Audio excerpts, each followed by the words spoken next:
Good morning, students. Today we are going to start a new chapter, which is solar system, chapter number 15. In this chapter we will talk about solar system. Let's just start the chapter. A solar system refers to a star and all the objects that travel in an orbit or fixed path around it. Our solar system consists of the sun, our star, 8 planets and natural satellites, dwarf planets, asteroids and comets. ठीक है, ये सब क्या है? ये हमारा solar system है. हमारे सोलर सिस्टम का मेन सेंटर क्या है? सेंटर है सन, जो कि हमारा स्टार है. ठीक है, ये चीज़ आपने पिछले चैप्टर में भी पढ़ी थी और इस चैप्टर में भी इस चीज़ को एम्फसाइज किया जाएगा कि जो सन है दैट इज़ अ स्टार. और फिर हमारे पास 8 प्लैनेट्स हैं, डॉर्फ प्लैनेट्स भी हैं, एस्ट्रॉइड्स हैं, कॉमेट्स हैं. ये सब क्या होते हैं ये हम आगे चैप्टर में पढ़ेंगे. तो इन सबको मिला के एक सोलर सिस्टम बनता है. ठीक है. Our solar system is located in outward spherical spiral of Milky Way galaxy. ये जो है सोलर सिस्टम, ये एक स्पाइरल, आप समझ रहे हो, एक स्पाइरल है स्पेस में, अंतरिक्ष में. बहुत सारी, एक तो अंतरिक्ष बहुत बड़ा है, कितना बड़ा है किसी को नहीं पता, बस बहुत बड़ा है. उसमें अलग अलग गैलेक्सीज हैं. उस गैलेक्सी में एक हमारा पार्ट है which is solar system. The sun's gravity keeps the planet, dwarf planet, comets, asteroids in orbit. जो सन है उसकी ग्रेविटी से क्या होता है? उसकी ग्रेविटी से जितनी भी चीज़ें उसके आसपास हैं, like planets, dwarf planets, comets, asteroids, ये सब क्या करते हैं? ये सब एक ऑर्बिट में रहते हैं. ऑर्बिट का मतलब एक पर्टिकुलर पाथ में चलते हैं फिर ये. ठीक है.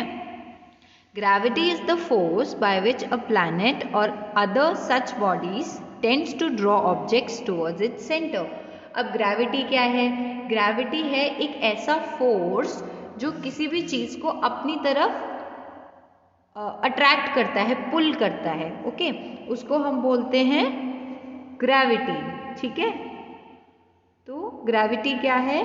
ग्रेविटी है एक ऐसा force which pulls everything towards its centre.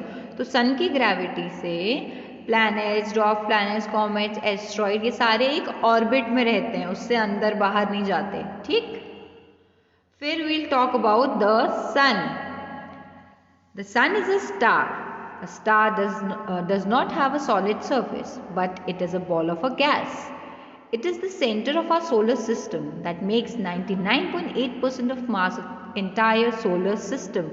What does this mean? This means that the sun is a star. और ये जो स्टार है it is technically a ball of gas. ये एक बहुत बड़ा बॉल जैसा है जो गैस से बना हुआ है. And it covers 99.8% mass of entire solar system. आप समझ रहे हो इसका मतलब? इसका मतलब कि वो इतना बड़ा है कि वो 99.8% सोलर सिस्टम का मास कवर कर लेता है. ठीक. बाकी सारी चीज़ें तो 1.2% में आया बस.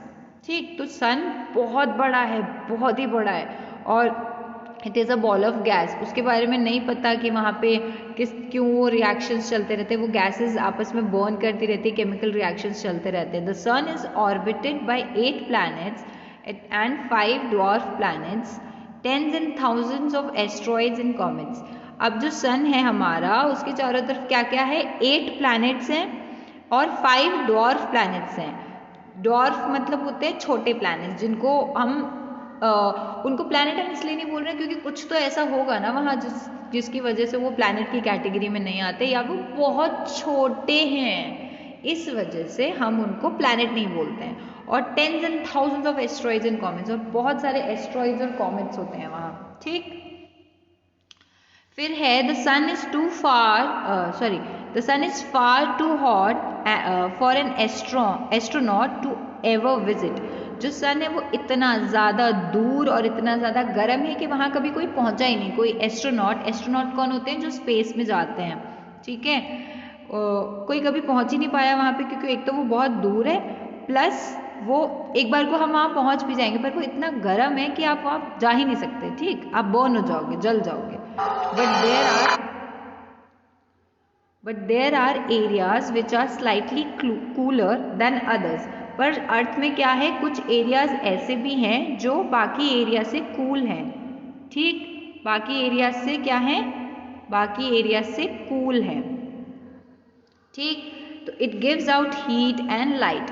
Without the sun's intense energy there would be no life on Earth. जो सन की एनर्जी है, जो सन की हीट और लाइट है, ये अगर ना हो तो लाइफ ही पॉसिबल नहीं है अर्थ पे, क्योंकि उसी से तो हम चल रहे हैं। अर्थ, अगर आप सोच के देखिए, अगर सूरज की रोशनी नहीं होगी तो क्या होगा फिर? प्लांट्स ग्रो नहीं कर पाएंगे। आप एज ए ह्यूमन बींग, आपको अगर सनलाइट ही नहीं मिलेगी काफ़ी दिनों तक, बहुत दिनों तक, सालों तक, तो फिर क्या होगा? कुछ नहीं होगा, अर्थ पे कुछ बन ही नहीं पाएगा। फोटोसिंथेसिस का प्रोसेस नहीं हो पाएगा जो प्लांट्स में होता है, ऑक्सीजन गैस नहीं बन पाएगी, हम सब मर जाएंगे, कोई बचेगा ही नहीं। इसीलिए सन की हीट और लाइट इज़ वेरी इंपॉर्टेंट। ठीक। Next are planets. The Earth is just one of the 8 planets that travels around the Sun. The order of the planet from closest to the Sun outwards is जो sequence है planets की वो है Mercury, Venus, Earth, Mars, Jupiter, Saturn, Uranus and Neptune. ठीक। Jupiter is the largest planet of the solar system, followed by Saturn, Uranus, Neptune, Earth, Venus, Mars and the smallest being Mercury. तो ये sequence है largest to smallest. सबसे बड़ा कौन सा है? Jupiter. सबसे छोटा कौन सा है? मरकरी। देखो ये लाइन में लगे हुए हैं, यहाँ पे दिख रहे हैं, ये सन के चारों तरफ। और ये जो लाइन बनी हुई है गोल गोल, दिस इज ऑर्बिट। ये ऑर्बिट है, इस पाथ में ये चलते हैं। The terrestrial and rocky planets in our solar system orbit relatively close to सन।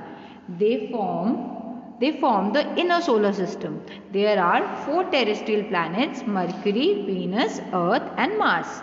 देखो अब क्या होता है, ये जो मरकरी, वीनस, अर्थ, मार्स है ना, ये कैसे प्लैनेट्स हैं? ये टेरेस्ट्रियल रॉकी प्लैनेट्स हैं।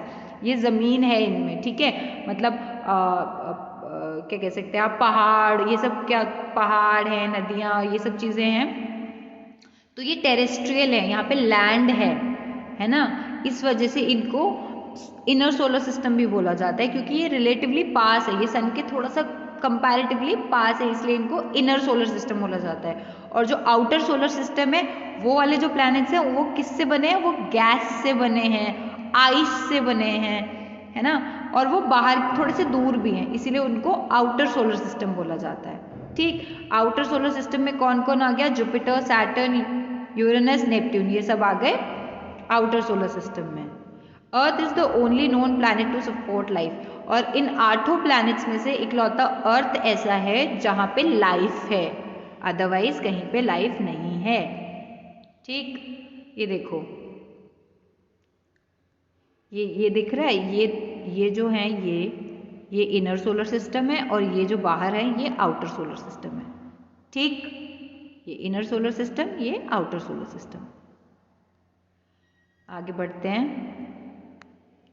Dwarf planets. The main distinction between a dwarf planet and a planet is that planets have cleared the path around the sun, while dwarf planets tend to orbit in zones of similar objects that can cross their path around the sun, such as asteroid belts. ये जो dwarf planets हैं, ये क्या हैं? ये इनमें और planets में फ़र्क इतना है कि जो planets हैं उनकी खुद की ऑर्बिट होती है जिसमें वो चलते रहते हैं, और ये जो dwarf planets होते हैं ये किसी भी ऑर्बिट में चले जाते हैं। They tend to orbit in zones of similar objects, ठीक है, and cross their path around the sun. ये अपना ऑर्बिट चेंज भी कर लेते हैं, या ये कहो कि क्लोज आ जाते हैं कभी कभी, और है ना ये, लेकिन रहते एक ही बेल्ट में है, और उस बेल्ट को बोला जाता है एस्ट्रॉइड बेल्ट। ठीक है।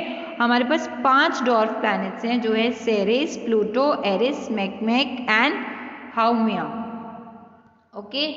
फिर वील टॉक अबाउट मून और natural satellite are objects that move around the planet. Moon क्या है? हमारा नेचुरल सैटेलाइट है, और ये अर्थ के चारों तरफ घूमता है। Mercury and Venus do not have any moons at all.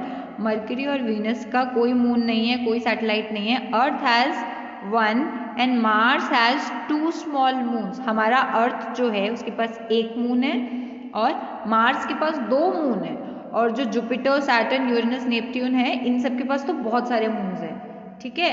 तो हर प्लैनेट के अलग अलग नंबर ऑफ मून्स हैं। ठीक। तो आपको याद रखना होगा कि किसके पास कितने मून्स हैं। ठीक। Earth moon makes a complete orbit around it in 27 earth days and rotates or spin at the same rate or in that same amount of time। जो मून है वो 27 डेज लगाता है अर्थ के चक्कर लगाने में। ठीक है। द मून और Luna is the earth only natural satellite. देखो इसको लूना भी बोलते हैं, मून को लूना भी बोलते हैं, तभी तो जब चंद्र ग्रहण पड़ता है उसको हम इंग्लिश में बोलते हैं ल्यूनार एक्लिप्स। ठीक, तो ये नाम याद रखिएगा।